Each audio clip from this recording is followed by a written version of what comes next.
तो गाइस अभी स्मैकडाउन खत्म हुआ है लिटरली दोस्तों गूस बम्स नहीं जा रहे हैं। The rock versus Roman Reigns हो गया कंफर्म। लिटरली दोस्तों कोडी रोड्स की स्टोरी में ऐसा पड़ाव आएगा किसी ने नहीं सोचा था। आज कोडी रोड्स दोस्तों स्मैकडाउन में आने वाले थे। अलबामा से स्मैकडाउन लाइव थी जहां कोडी रोड्स दोस्तों अपना डिसीजन बताने वाले थे कि उस सैथ रॉलिंस को पिक करेंगे या फिर रोमन रेंस को। कोडी ने दोस्तों रोमन रेंस को इनकार कर दिया क्योंकि वो जानते हैं ऐसे बंदे को जो कि उनसे ज्यादा रोमन रेंस के करीबी है। तो गाइस आज की फ्राइडे स्मैकडाउन जो थी अलबामा से आई थी जिसका मेन इवेंट था दोस्तों हमारे कोडी रोड्स का डिसीजन। इसे दोस्तों पूरी स्मैकडाउन के अंदर बहुत तगड़े से एडवर्टाइज किया गया था। ये चीज दिखाई जा रही थी कोडी रोड जो है किसको पिक करेंगे, किसका दोस्तों पक्ष लेंगे और किसके खिलाफ दोस्तों अपनी रॉयल रंबल की जो दावेदारी है वो ठोकेंगे। लेकिन गाइस किसी को नहीं पता था कि एंड में क्या होगा। कोई नहीं जानता था कि ब्राह्मा बुल द रॉक लौटेंगे और गाइस चीजें इतनी एक्सट्रीम चली जाएगी। तो नेवर से नेवर डब्ल्यूडब्ल्यूई के अंदर कहा जाता है और पता चलता है इस पर्टिकुलर सेगमेंट से। इस सेगमेंट की शुरुआत होती है तब जब अलबामा यानी कि दोस्तों बर्मिंघम में रोमन रेंस की एंट्रांस होती है। ये मेन इवेंट के अंदर रखा गया था और गाइस इसके अंदर हमें ये चीज देखने को मिलती है कि वहां दोस्तों जो हमारे अपने रोमन रेंस है वो आते हैं और काफी अच्छी ओवेशन भी मिलती है। यहां दोस्तों रोमन रेंस आते हैं along with Jimmy solo and obviously the voice man Paul Heyman. Ring के अंदर जाते हैं और सबसे पहले दोस्तों वहां चैन लगती है कोडी कोडी। यहां दोस्तों रोमन रेंस कहते हैं कोडी पर भी आएंगे लेकिन उससे पहले बर्मिंघम अलबामा एक्नॉलेज मी। इसके बाद दोस्तों रोमन रेंस कहते हैं कि वेल मैं पास्ट की बात नहीं करता लेकिन मैं बात आज करना चाहूंगा क्योंकि रॉ के अंदर मेरे ऊपर काफी तगड़े आरोप लगे हैं। मेरा छोटा भाई मेरा दोस्त सैथ रॉलिंस कहता है कि मैं नंबर 2 का हूं। वेल मैं अगर इतने बड़े बड़े सुरमाओं को हराकर नंबर 2 का हो गया ना तो ये काफी फनी चीज है। वेल वो मुझे नंबर 2 के ब्रैकेट में रखता है और खुद को वर्क हॉर्स कहता है। वेल मैं तो खुद पूछना चाहूंगा ऐसा कौन सा चैंपियन है रॉ का जो कि पूरे साल अपनी पत्नी के कपड़े पहनकर घूमता है। ऐसा कौन सा चैंपियन है जो कि ऐसे लंगड़ा लंगड़ा कर चलता है। ऐसा कैसा वर्क हॉर्स वो है जिस पर जिमी एंड पॉल हेमन की हंसी छूट जाती है। सोलो के रिएक्शन नहीं बदलते हैं। रोमन रेंस कहते हैं कि रॉलिंस कहता है कि मैं बहुत कम अपीयरेंस देता हूं। हाँ मैं उससे 10 गुना कम अपीयरेंस देता हूं। इवन मैं उससे 10 गुना कम काम करता हूं लेकिन उससे 10 गुना ज्यादा पैसा छापता हूं। इस पर दोस्तों लोग जो है उनकी तगड़ी चैंट सुनने को मिलती है। यहां दोस्तों लिटरली रोस्ट कर दिया था रॉलिंस को। और फिर दोस्तों आगे वो कहते हैं कि रही बात कोडी की तो कोडी के सामने भीख नहीं मांगने वाला। कोडी को अगर मुझे पिक करना है वो मुझे पिक कर सकता है। इस पर दोस्तों कोडी रोड्स की एंट्रेंस होती है। कोडी रोड्स रिंग के अंदर आते हैं और सबसे पहले तो दोस्तों वही चीज कहते हैं रोमन अगर मैं आपसे अकेले में बात कर दूंगा तो ठीक रहेगा। जिस पर रोमन दोस्तों जिमी एंड सोलो को बाहर भेज देते हैं। इसके बाद दोस्तों कोडी कहते हैं कि देखो हमारी स्टोरी के बहुत किस्से अभी बाकी है। रही बात रॉलिंस की चैंपियनशिप की वो तुम्हें पेपर चैंप बता रहा है, हॉलीवुड चैंपियनशिप बता रहे चैंपियनशिप को, लेकिन मैं ऐसा नहीं मानता हूं। दरअसल ये वही चैंपियनशिप है जो कि मेरे बाप के हाथों से छीन ली गई थी। ये वही चैंपियनशिप है जो कि एक टाइम पे ब्रूनो सैमर्टिनो को होती थी। तो मुझे तो ये चैंपियनशिप चाहिए ही और मैं इस चैंपियनशिप को लेके ही रहूंगा। इस चैंपियनशिप को लेने का रीजन बस यही है कि तुम कहते हो ये टेबल मेरा है, ये रिंग मेरी है, ये लोग मेरे हैं, क्योंकि ये चैंपियनशिप तुम्हें वो पावर देती है। लेकिन अगर मैं ये छीन लूंगा तो मैं इतना ही नहीं मैं लोगों को भी अपनी ओर कर लूंगा। मैं सारी चीजें तुमसे छीन पाने में सक्षम रहूंगा लेकिन ये रेसलमेनिया में नहीं होगा क्योंकि मैं एक ऐसे बंदे को जानता हूं जो कि मुझसे बेहतर तुम्हें जानता है। जिस पर थीम सॉन्ग प्ले होता है ब्राह्मा बुल द रॉक का। जनता पागल, मैं पागल, आप पागल, क्योंकि किसी ने एक्सपेक्ट नहीं किया था द रॉक आएंगे। वो भी इस बारी की फ्राइडे स्मैकडाउन में द रॉक आए, रिंग गियर में थे और गाइस क्या ही ओवेशन। वहां दोस्तों लिटरली गूस बम्स आ रखे थे रॉक के और हमारे भी रॉक रिंग के अंदर जाते हैं। जिस पर हमें चीज देखने को मिलती है कि कोडी आंखों में आंखें डालते हैं रॉक के और रॉक दोस्तों उनसे हाथ मिलाते हैं, गले भी लगते हैं। थोड़ा सा दोस्तों सैड सा मैं इस मोमेंट में हुआ क्योंकि कोडी ने दोस्तों इतना कुछ किया और अब रॉक आ गए। लेकिन वो सैडनेस दोस्तों धूमिल हो जाती है तब जब लोगों का रिएक्शन सुनने को मिलता है this is awesome holy shit. वहां दोस्तों रोमन रेंस एंड रॉक के बीच में फेस ऑफ होता है। स्मैकडाउन ऑफ एयर चली जाती है।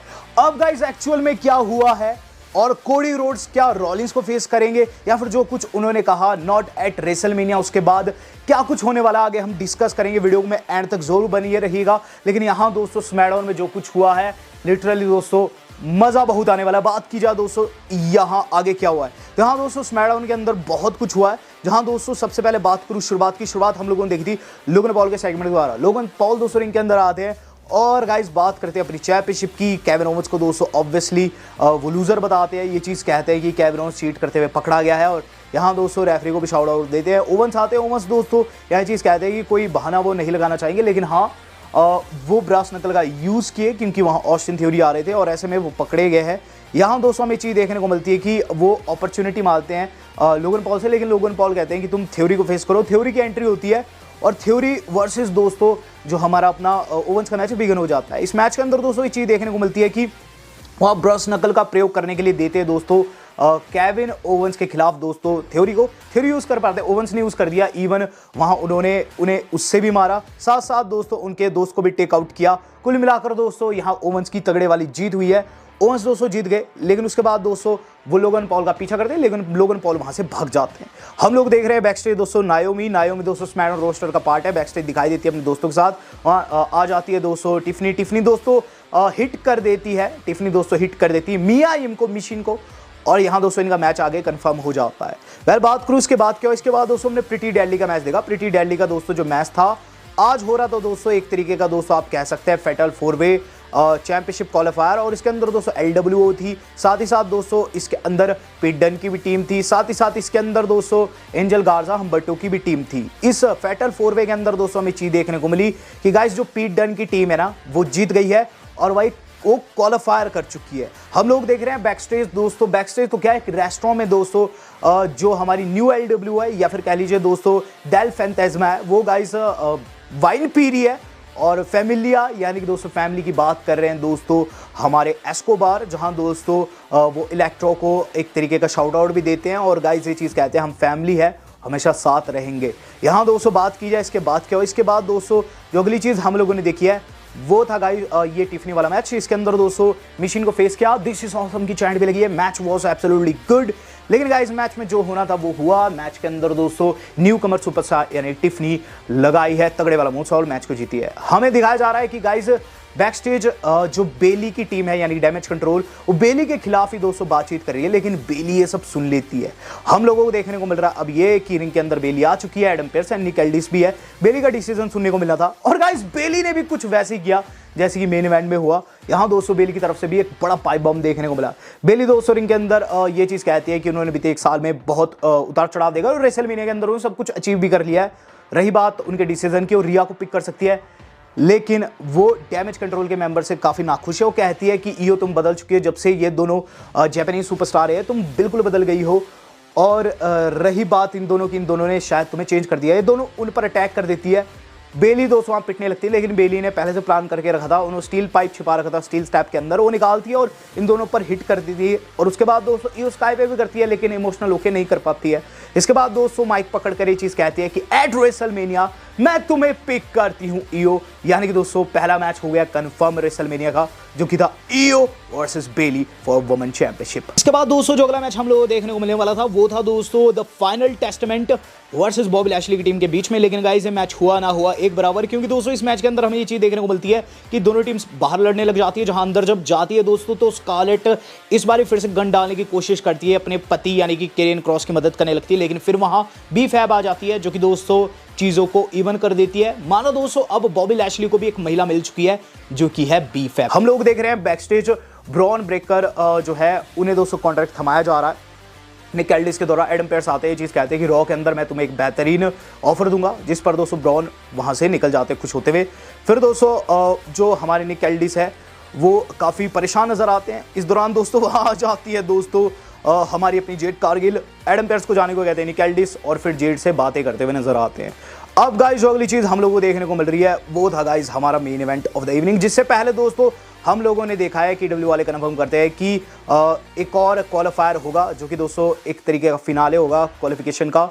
जो हमारी अपनी ये पीट डन की टीम है, पीट डन और जो टाइलर बेट की टीम है ना गाइस, वो मिस्टीरियस सुपरस्टार्स को फेस करेगी नेक्स्ट वीक, और जो उनमें से जीतेगा एलिमिनेशन चेंबर में जजमेंट डे के खिलाफ जाएगा। इसके बाद दोस्तों निक एल्डिस ने अनाउंस करना है नेक्स्ट वीक लोगन पॉल का ओपोनेंट, जो कि गाइस हो सकता है कि शायद से लोगन पॉल ना रहे। अब गाइस जो अगली चीज हम लोगों को देखने को मिल रही है ना, वो है main event of the evening. तो मेन इवेंट के अंदर क्या हुआ वो ऑलरेडी मैं आपको बता चुका हूं गाइस। मेन इवेंट के अंदर दोस्तों हम लोगों ने देखा है कि कैसे दोस्तों वहां रोमन रेंस आते हैं और फिर दोस्तों हम लोगों को कोडी की एंट्री देखने को मिलती है। कोडी ने जो ये लाइन कही है ये गाइस काफी डुअल है, काफी डायबॉलिकल है। ये जो लाइन है कि मैं तुम्हें ही फेस करना चाहता हूं इस यूनिवर्सल चैंपियनशिप के लिए, बट नॉट एट रेसलमेनिया। तो यहां दोस्तों दो चीजें हो सकती है। पहला तो ये कि कोडी दोस्तों अब सेथ रॉलिंस को चैलेंज करेंगे वर्ल्ड हेवीवेट चैंपियनशिप के लिए, या फिर गाइस जो उनकी रेसलमेनिया की अपॉर्चुनिटी है ना गाइस, ये वो बाद में कैश इन करेंगे। अब क्वेश्चन ये है क्या ये हो सकता है? ऑब्वियसली दोस्तों ये चीज तो नहीं हो सकती क्योंकि रॉयल रंबल विनर को मौका मिलता है रेसलमेनिया में ही, लेकिन गाइस हिस्ट्री हमेशा चेंज होती आई है। यहां दोस्तों कोडी की जो वर्डिंग्स है कि इसी चैंपियनशिप के लिए, तो कहीं ना कहीं दोस्तों एक कंफ्यूजन जरूर क्रिएट कर दी है कोडी रोड्स ने। The rock versus Roman Reigns confirm हो चुका है। इवन मैं आपको हल्का सा स्क्रीनशॉट भी दिखा दूंगा रेसलिंग वेबसाइट्स का क्या कहना है। और गाइस यहां जो इससे पहले कहा जा रहा था वही हुआ है। इवन कल दोस्तों एक रूड सा कमेंट किया था एक बंदे ने कि क्या तू कोडी वर्सेस रोमन ही देखना चाहता है, रॉक वर्सेस रोमन ही होगा। रूड तो था, लेकिन कहीं ना कहीं अब मुझे कमेंट अच्छा लग रहा है क्योंकि ऑब्वियसली उस बंदे को मैंने रिप्लाई नहीं किया, लेकिन रिप्लाई अब करता हूं। मैं रॉक वर्सेस रोमन रेंस ही देखना चाहता हूं, लेकिन डब्ल्यू वाले कोडी वर्सेस रोमन ही दिखा रहे थे। वेल अब बहुत अच्छा हो गया गाइस। और अब सवाल यह है कि रोमन रेंस वर्सेस रॉक में आप किसे सपोर्ट कीजिएगा, क्योंकि एक खुद को ट्राइबल चीफ कहता है और एक वाकई में ट्राइबल चीफ है। डिसीजन आपका है, आप बताइएगा कि असलियत में कौन है द चीफ हमारी आइलैंड ऑफ रेलेवेंसी का, कौन है WWE का बाप। अब रेसलमेनिया में मजा आने वाला है। वीडियो इतनी थी तो वीडियो में मजा आया हो, इसे दोस्तों लाइक जरूर कीजिएगा। इवन ऐसी कंटेंट के लिए आप मुझे सब्सक्राइब भी कर सकते हैं। वेल दोस्तों आज तक के लिए इतना ही, धन्यवाद, शपथ है।